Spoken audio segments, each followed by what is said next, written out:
Welcome to our channel. Today we how to restore premium tax credit info using Healthcare.gov account step by step clearly. To restore your premium tax credit information on Healthcare.gov, follow these simple steps. Begin by navigating to the Healthcare.gov website in your preferred web browser.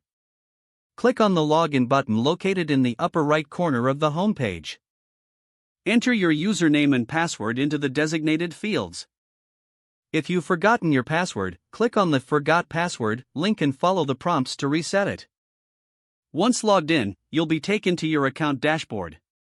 Look for the Your Coverage section on the dashboard. Click on the Tax Information link within that section.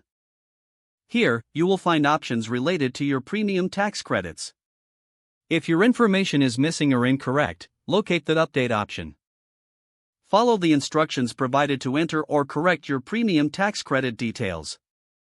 Be sure to have your income details and any necessary documentation ready to make the process easier. After entering the information, review it carefully to ensure accuracy. Once everything is confirmed, click on the Submit button. You should receive a confirmation message indicating that your information has been updated successfully. If you encounter any issues, look for the Help section for additional support. Remember, keeping your information accurate is essential for your tax credits and overall health coverage. If the page does not load, refresh the browser or try again in a private or incognito window.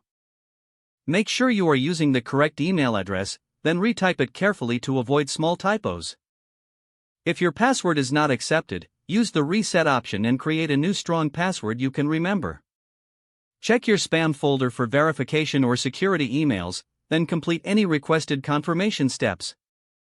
Enable two-factor authentication if available to improve account security and reduce unauthorized access risk. After signing in, review your profile details so your contact information and settings are accurate and current. If you see an error message, note it down and try again after restarting your device and internet connection. Log out when you finish, especially on shared devices, to keep your account and payment information secure. If the page does not load, refresh the browser or try again in a private or incognito window. Make sure you are using the correct email address, then retype it carefully to avoid small typos. If your password is not accepted, use the Reset option and create a new strong password you can remember. Don't forget to like this video and subscribe to our channel for more step-by-step tech guides.